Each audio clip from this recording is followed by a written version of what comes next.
Hey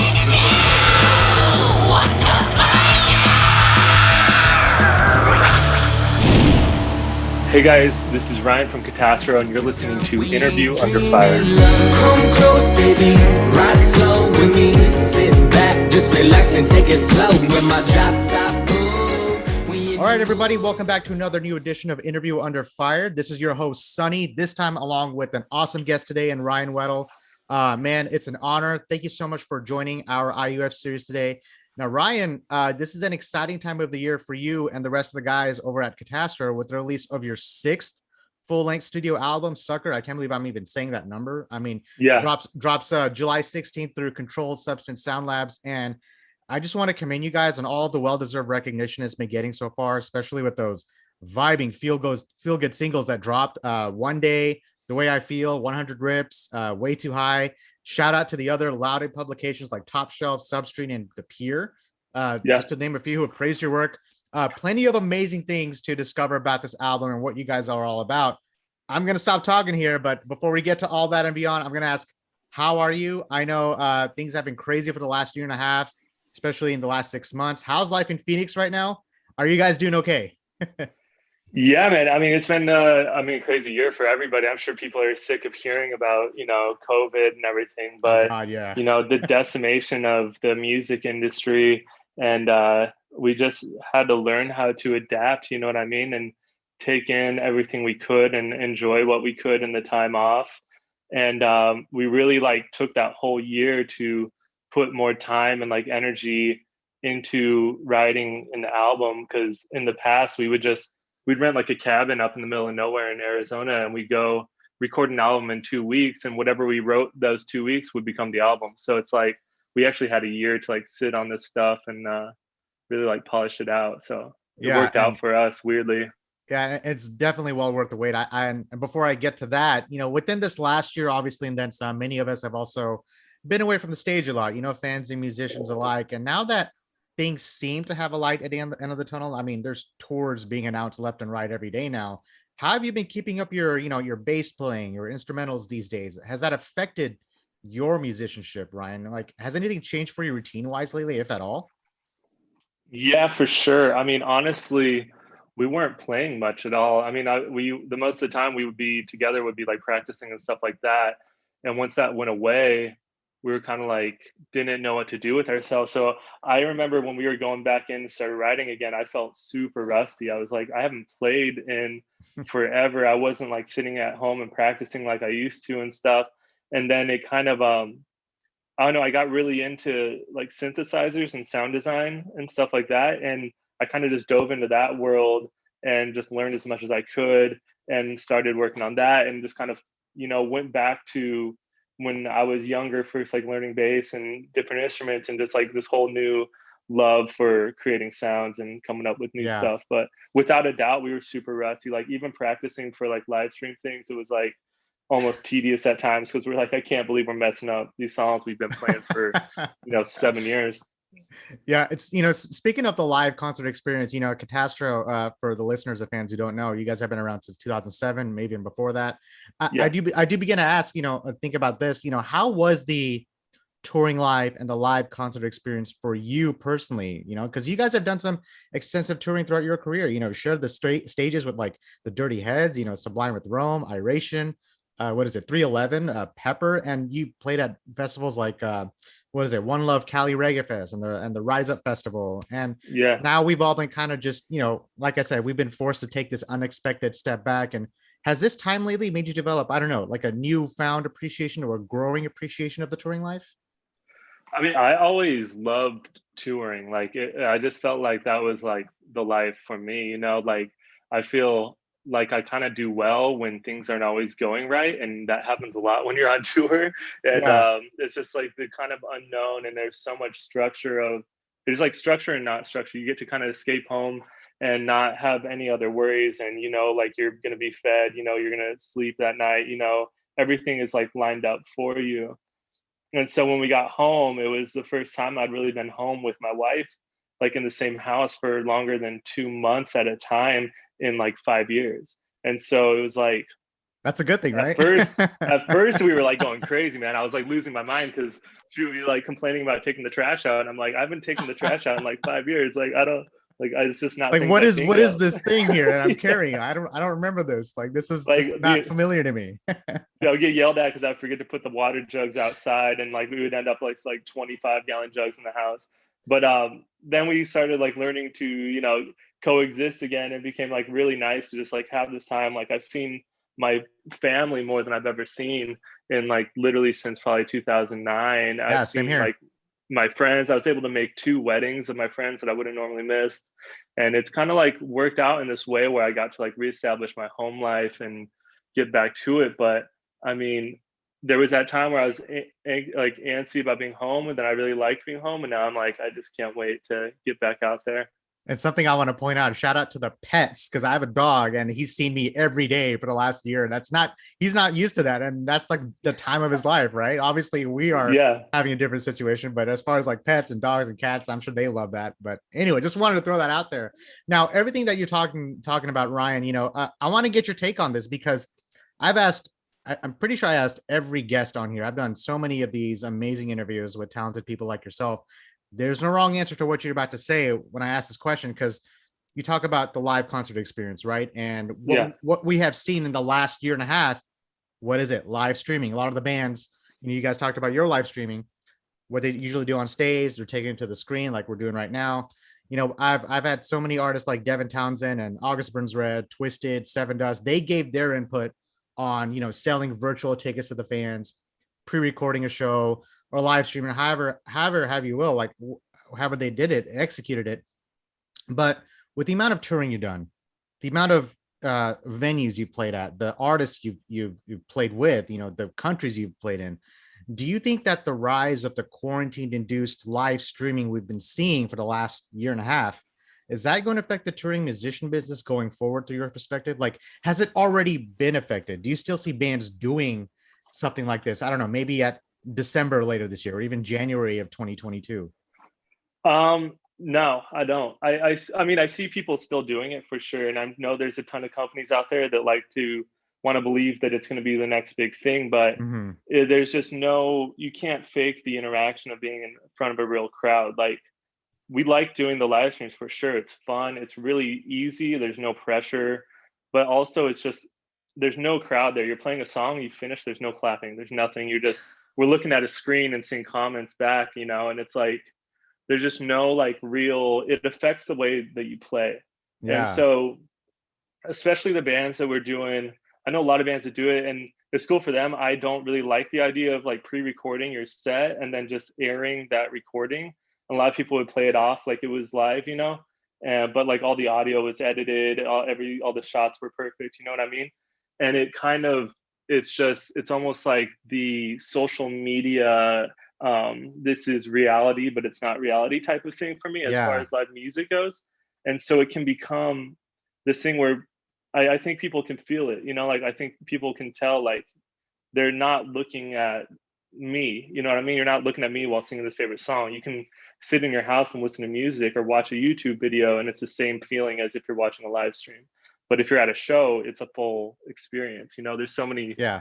live shows I've been to that like I felt like changed me for that moment, or for greater than that. So Yeah, and of course you can mosh in your own room as long as you want, right? But once you do the live right. streaming, like how much more creative can you get? I feel like you hit that barrier. And something I like to mention is I went to that Metallica live stream. I don't know if you knew about this. Last August, they did it for one weekend at all the drive-ins around the nation, and Oh yeah. Dallas, Texas sold out immediately. So luckily, a friend of mine had a ticket.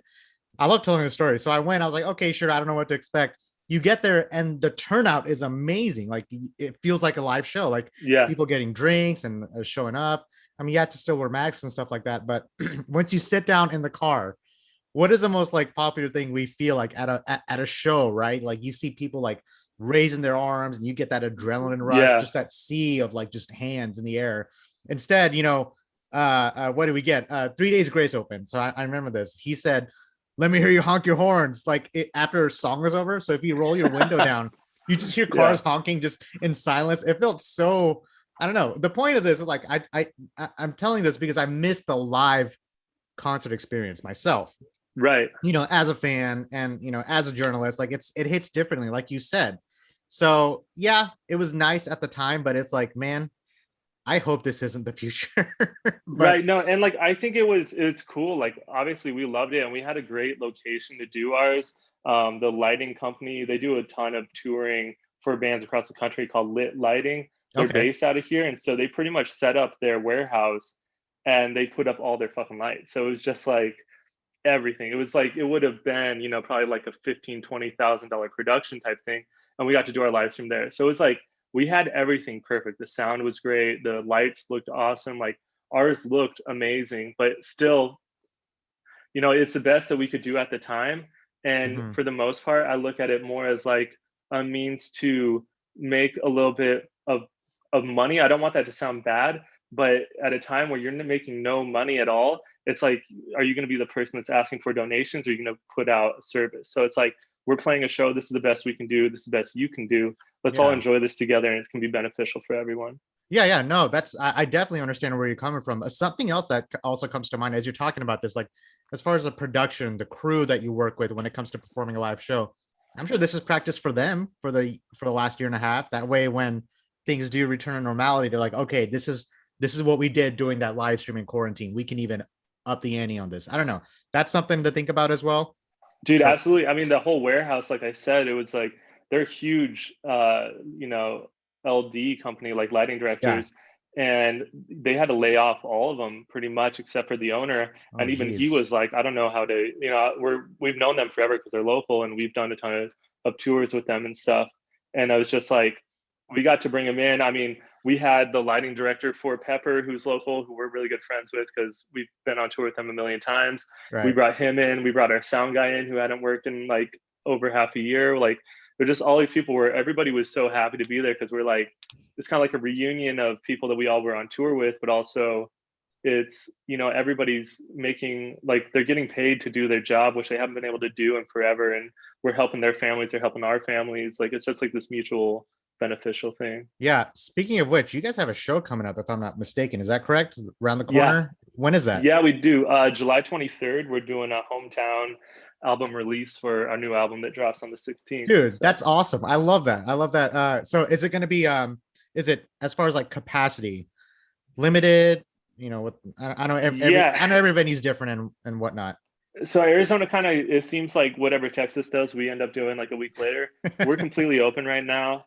Um, we're no masks allowed. Like, they're not even allowed to tell you to wear masks Yeah, same apparently. here. And so we didn't know what to do. We were going to do like one of those limited seating ones back in the day, and the numbers just got out of control. It's like, we don't want to be we don't want to be the band that just looks like we're trying to make money in a pandemic and like we're endangering people. Yeah. And like, it just got weird. So what we're doing is, the capacity at the place is, I think, normally like 2,500, and we're dropping it down to 1,500.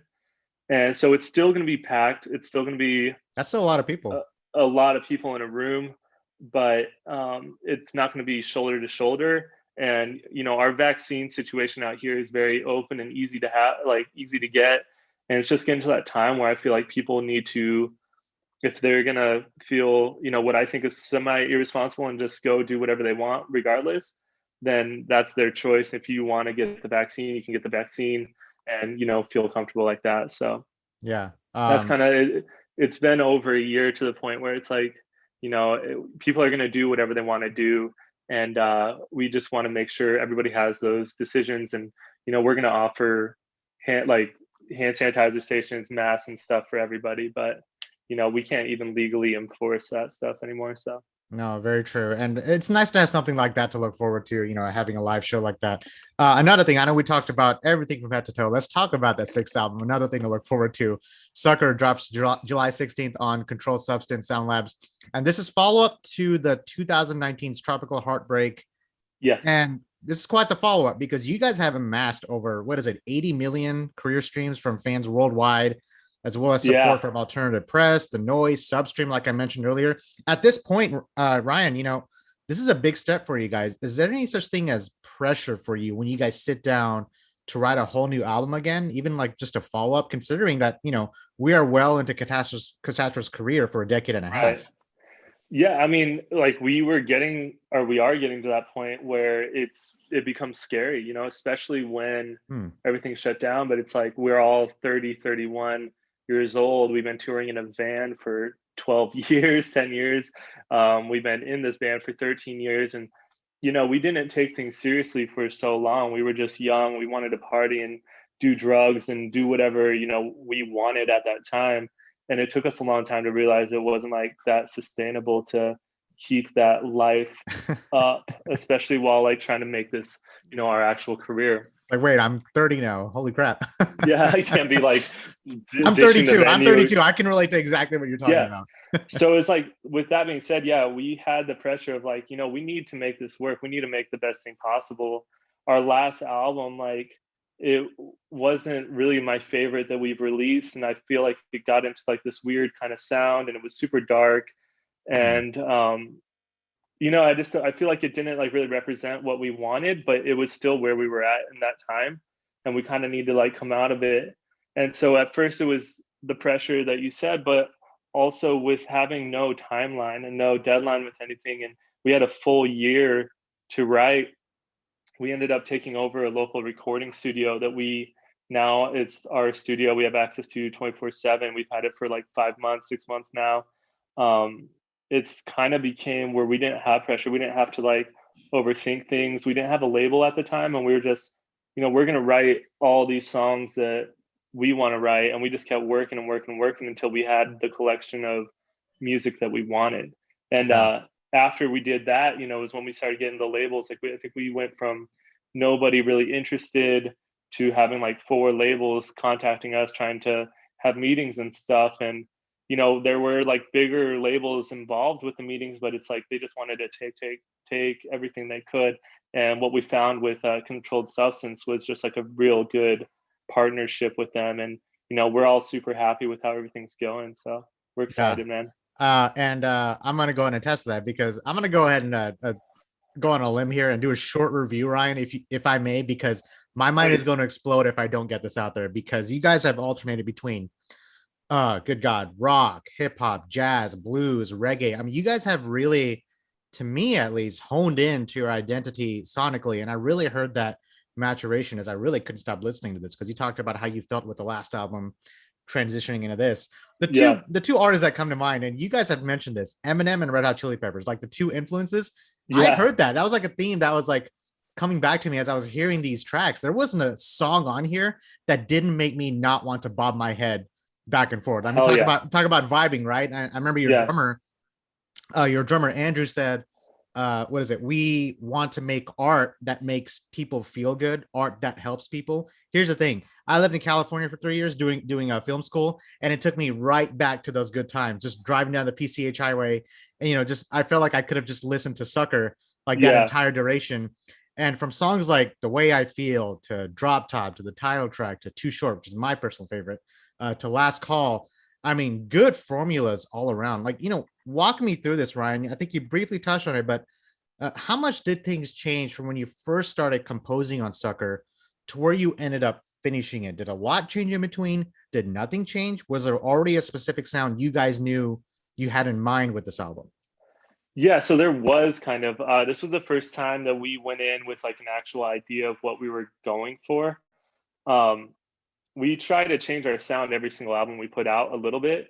And so we did that first with Washed was probably the biggest change because we're all super into hip hop production Yeah. and stuff like that. And so like we brought that more into it. And then Washed did really well for us. It kind of got us like a lot more notoriety. And I think we kind of got lost in that moving into Tropical Heartbreak, which was the 2019 release, where we thought, oh, it worked well on Wash. We're just going to try to keep doing stuff like that. And we didn't change enough. We didn't like challenge ourselves. So this time we were like, you know, we want to do something. We've never been a reggae band ever. You know what I mean? That was so great. I love what you We've guys did always with that. been in that scene, you know? We're like every show that we play, we're friends with, you know, Iration Pepper, Dirty Heads, all those guys. Like those are the people that we know. Those are who we tour with. Those are the people that brought us to Red Rocks twice. Those are the people that have, you know, given us all these crazy opportunities. And so it's like we wanted to have, you know, what would our sound like with a little bit more of that influence in it, where we're not going to try to jack of culture. We're not going to try to like change voices like some bands do and do like cheesy stuff like that. But we just want to have like a little bit more of that. We've done the super deep, dark, introspective, talking about drugs and everything that we've gone through as a band. It's like it's time to kind of. It wasn't the time to go back and be dark again. Everybody's been living dark for like the last year and a half. Let's get out there and do something positive, make something that people will feel good about. Yeah, you talked about the production because again, what did I say before? That natural maturation to your sound. Sucker, it sounded so polished, but at the same time, it sounded very pure and soulful. If that makes sense. I heard Yeah, everything on this album, and I'm becoming an audiophile these days. I'm very picky on how I want my music to sound, the way I want it to sound. A lot of EQ, volumes going back and forth. yeah. And I want to shout out to Matt Keller, who helped you with the production, and he's known for his work with Lydia, Ann Arbor, Redlands.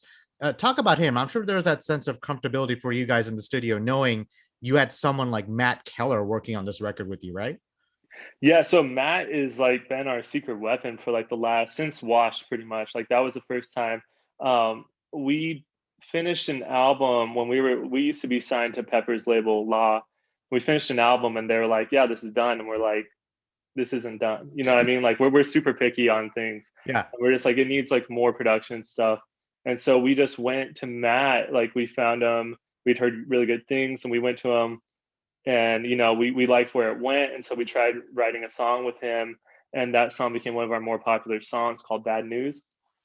It was the first song we like wrote with him, and then ever since then, like every single song, almost every single song, we go, we're gonna go write. We'll start coming up with like random ideas, but usually we get into a room with Matt, and he's just so fast at doing what we want, and we have like really weird, really specific production ideas where I think there was one song on Wash where I was like, I want it to stop, I want it to like slow down where it feels like it's falling down, and then give me like 5 beats so it feels off, and I want a dog bark before it comes back in. He's like, cool, and you just do it. 5 seconds later, he has everything done the way that we want it. You know what I mean? Yeah. So it's like any idea that we have, like we're all into production. We know everything. We know like the EQ. We know how to make the beats. We know what we want. But he's just like the fast hand who's like helps us have that outside point of view where we're all working on something. We're all kind of maybe the four of us are like not agreeing on something. He's like, fuck that, that's a bad idea, and we'll just move on. You know what I mean? Almost So like he a has fifth member of the band, pretty much. right. Yeah, we respect him that way too. Like his opinion, we totally take to heart. If he wants to do something that we all think is a bad idea, we'll do it, and then we'll be like, no, that's a bad idea. But we always try it. Yeah. You know what I mean? Like we love Matt. He's helped us a lot, and he's also just like, he's been just that person we can always know that we want to go right. We want to like finish up a couple words. We want to do this. He's going to be the person that like helps us. Like he pretty much guides us while we produce this stuff. And having said that, again, I'm just a fan, the fan aspect out there. Uh, Everything you're talking about came together with this album. I mean, your other records are fantastic, but everything you talked about, like putting everything together, the way you guys want it to sound, what you guys are all about, Sucker had it all. And between writing and structuring the songs and the production process, like you just talked about, the lyricism throughout Sucker, I begin to wonder, you have a song like One Day, for example, right? Which is Yeah. about coming to terms with a broken relationship and finding yourself in the loop of partying to forget about it. I've been there. Yeah. We've all been there. Who hasn't been Yeah. there? I think if there was a reason why you guys chose songs like One Day, The Way I Feel, 100 Rips, and Way Too High as singles before the release, like if there was a theme to this album, and if there was, how important are themes or concepts to you, Ryan? And to what level do you like to have something like that for your music? Yeah, I mean, we just like to write about stuff we know. Like, we're not really good at coming up with fake scenarios and fake stories, but we all live, or like we used to live the craziest lives and like just reckless. And Andy still is there sometimes where you just hear stories and you're like, I cannot believe that that's true. And, Washed was the first time where we're like, dude, put that into lyrics, because our writing had become not as genuine because we were like afraid to say what we were actually going through, what we were doing. And we're just like, fuck it, like just do what's real. And so for me, like when we went in, we're like, yeah, we want to do like a more upbeat, more like feel good, vibey kind of album. But I still wanted the lyrics to have, the darker not darker, but like just have that real backstory of like, I'm still going through these loops where I'm just getting fucked up over and over again because I can't stop thinking about this, or Yeah. and that's where like I thought of the name Sucker before we wrote the album, of like I just want it to feel like you're being consumed by everything. You know what I mean? It's like, am I a sucker? Is like one way to look at the album name, but the other one is like I'm keep getting drawn back in. It's like this loop or this black hole of like I feel good, I'm the shit, fuck you, but also who am I? Like what am I doing? Like questioning yourself on like why you keep making the same mistakes. So it would be safe to say that you see Sucker as a snapshot of where you are in a certain time in your life looking back. Yeah, definitely. I think it's like maybe a snapshot of us now being a little more mature and like having been through that kind of stuff and looking back on it and saying, you know, like the in the past, a lot of it, I felt like some of our lyrics, we kind of put some blame on other people on like why I'm doing this, it's your fault kind of thing. Hmm. And now it's kind of, I feel like Sucker more has the idea of, maybe I am the one that's being a little toxic in these situations, or maybe it's just more like uh reevaluating yourself and things and looking at yourself, which everybody was so forced to do. It's like with being home all the time, like not even just musicians, just everybody working from home, stuff like that, like you kind of had to look your shit in the face and like just look at it and say, this is who I Yeah, am, like what am I doing, this is where I'm at. And so dude. I That wanted it to be, you want to feel good and bob your head, but at the same time you're saying lyrics like you're fucking with my head, like soon you're not going to want to talk to me anymore, I know this because I'm going to mess it up type stuff. So it's kind of just coming to terms with everything. Yeah, and I related to a lot on this album. From the different experiences and perspectives in your timeline that you have taken in, which we have discussed about, performing for as long as you have, and the people you have met and worked with during these 6 amazing records, including the multiple touring cycles alongside different bands. You mentioned your relationship with your bandmates, this pandemic, good God. And it sounds like you still have much left to put out there with Katastro's artistic vision and yours. This is definitely something you have a passion for. And for the truth is, from what I'm saying, you've experienced plenty already in your career, Ryan, and then some. Yeah. Have your aspirations as an individual or a musician, have they changed or evolved since when you first started performing in the industry? I would say yes. Do you see things differently today? I mean, yeah, without a doubt. Like I already said, like we didn't take anything seriously back in the day. Like when we first started, we were all in high school still. Like we were seniors in high school, and it was just something fun to do, to like party and like with our friends, and all of our friends would come out and we would all, we would sit in our van and we would take a bottle of Jameson, we'd pass it around, the four of us, until it was gone. We'd go up on stage like blacked out and like play horribly. And it was just like that was like fun to us. That's like what we did, you know what I mean? And like I said, like that's just not sustainable forever. Is like living the life or going on tour and just like partying Yeah, hard every single night where you're waking up, you're not performing right. And it became something of, once we started getting more opportunities, like we played Red Rocks and all these other places, and you realize, like this can be something, like I'm fucking it up by the way that I'm mm, acting, the way I'm treating it. And the age and just where you're at, it's like you see all your friends become successful and go past you, and you're looking at them like, oh, you have the family, you have the house, you have the cars, you have everything, and you're jealous of it. And they're looking at you like you have no responsibility. You get to go out, you have fun every single night. You get paid to like party with people and have fun. And it's just like this whole grass is always greener.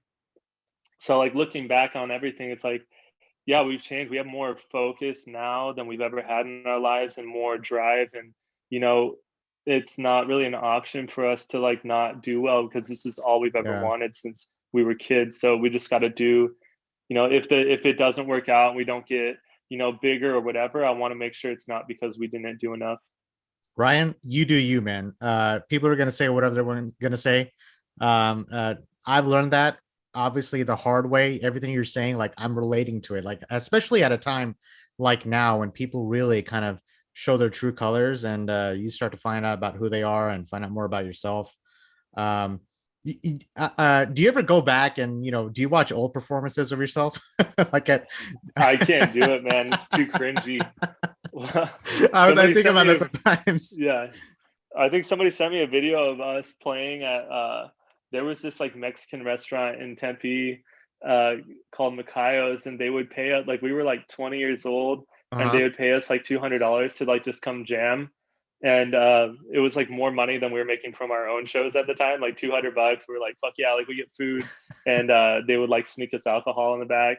And I think a performance, like one of us was just rolling on the ground, like we were so drunk. And the person sent it like, oh man, these days were so much fun, I can't remember that. And I look back, I'm just like, oh, that's so embarrassing that we used to be like this. Like, Yeah, but that's always funny to think about. Also, as you're telling me this, if you weren't a musician, does that ever cross your mind? What would you be doing right now instead?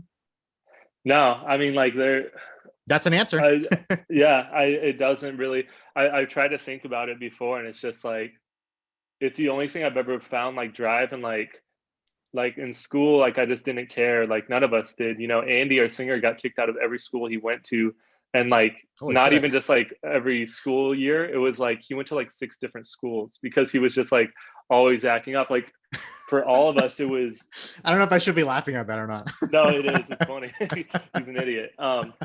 But like for all of us, it's just we're so good. Like if there's something that we grab onto, I'll sit there for hours and hours a day learning about it. Like I love to learn. It's just there's nothing in my life that I've ever like been connected to that I really was like, oh, I'm gonna ruin my life for this thing. You know what I mean? I'm gonna Mhm. do whatever it takes. Like I'm gonna eat peanut butter and jelly sandwiches every day for 3 months on a tour when we're like 20 years old, just because we get to do what we wanted to do. So it's the only time where I'm like, yeah, I'll like I would go without my house to play music and like just try to see Yeah. this through. There's Yeah. nothing else I've ever encountered where I felt like it outweighed everything else in my life. Another way to put it, if it wasn't for the music you put out in career, I wouldn't be here today. So much appreciation for Yeah. what you guys have been doing. Ryan, this has been such an honor. This is the last part. I'm going to end things on a really cool note. I'm going to ask you, I know we talked about different influences that you guys bring into your sound, but you personally, do you have 5 favorite albums you can think of at the top of your head? Putting you on the Five spot. is pretty hard, and mine are going to be off the wall a little bit. But That's good. my number one album of all time is Voodoo by D'Angelo. Oh my gosh. I'm gonna have to make this list now because go ahead. Yeah. That's one. So Voodoo by D'Angelo, I think, has the best mix of any album in the world. I think it sounds better than any album, any song I've ever heard in my life. It's just so perfect. It had Questlove on it. Pino Palladino was a bassist for it, who's now with Uh John Mayer. Man, yeah, Um, okay. I it just was added in that to my Spotify. So like people hear me say that, they're like, D'Angelo is your favorite artist. I'm like, yeah, it's honestly like a genius album, and the sound is so good. The musicianship on it is incredible.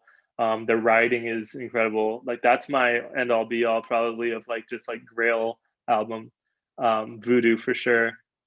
I'd say second album.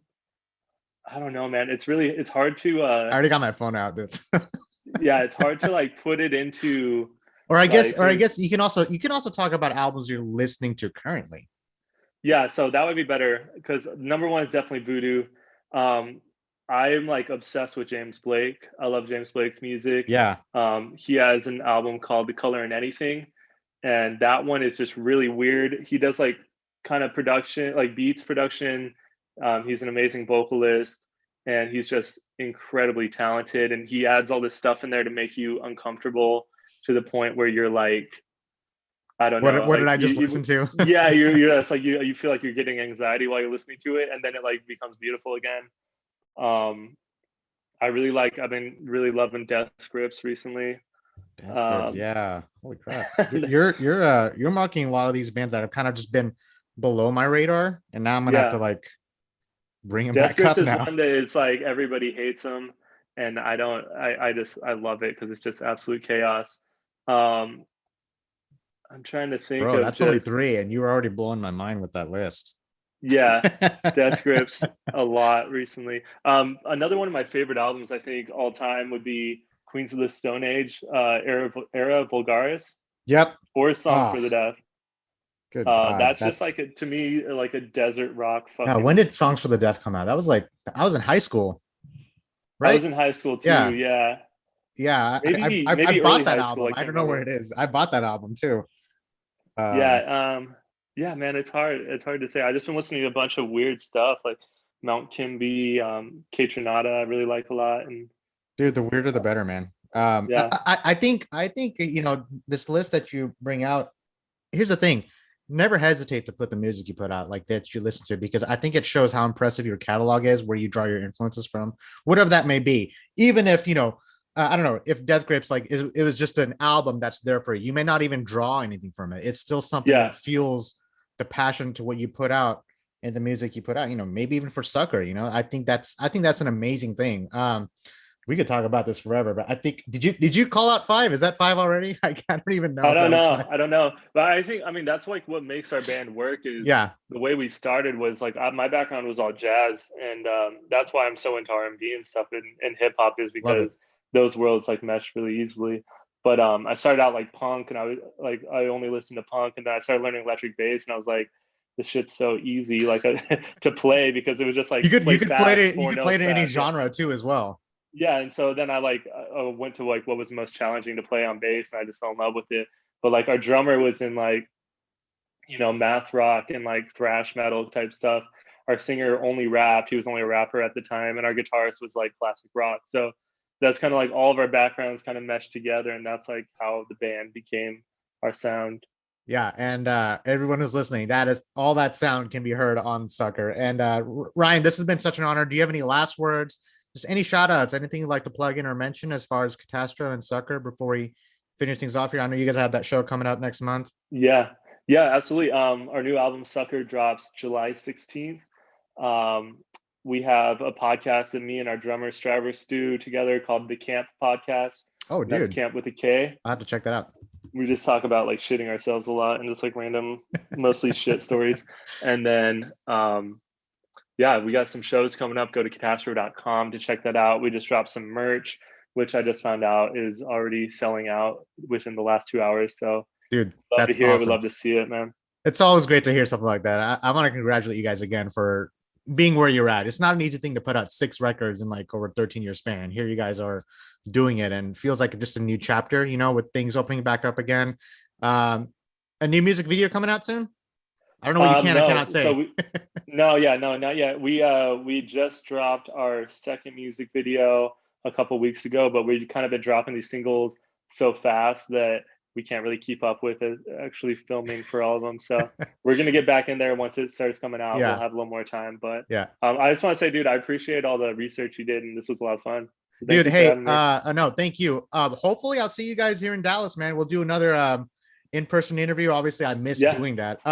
Stick around for 1 second after the interview, after he finishes. I want to tell you a really cool fact about us. Everyone who's listening, this is Ryan Weddle from Katastro. Sucker drops July 16th on Controlled Substance Sound Labs. I mean, everything we talked about, if that's not enough to let you pick that album up, I don't know what else we can say, because it's everything and then some you want from music these days. Ryan, you stay safe, man. I will thank you, talk man. to you soon, buddy. Hopefully I don't know, we're in the summer days, dude. I don't know if it's gonna get colder anytime soon, but Yeah, no, we'll I see. think we got almost a year until that happens again. Yeah, and everyone who's listening, you can listen to this interview on all major streaming podcasts out there, whichever platform you use. Check us out on interviewunderfire.com. Ryan, I'll talk to you next time, buddy. Yeah, absolutely. We ain't dreaming love. Come close, baby. Ride slow with me. Sit back, just relax and take it slow. With my drop top, ooh, we in the mood. I want your love, girl. I know you want it too. So come close, baby. Ride slow with me. Sit back, just relax and take it slow. With my drop top, ooh, we in the mood. I want your love, girl. I know you want it too. I said, oh, you say something? Should we pull up to the function? Should we keep that Marvin bumping? No, you think we interrupting? You ain't hit me up for nothing. You be looking for some loving. Every time I'm solo cupping, always buzzing up to something. When I pull up in the club, 42 in the club. I couldn't make this shit up. Hey guys, thanks for listening to Interview Under Fire podcast. If you guys liked what you heard, please subscribe and share our channel. And please leave a 5-star review, as that helps us tremendously. If you'd like to check out more, visit www.interviewunderfire.com or our social media channels on Facebook, Instagram, and YouTube. And finally, we want to thank you all for the support you've been giving us. Keep it burning.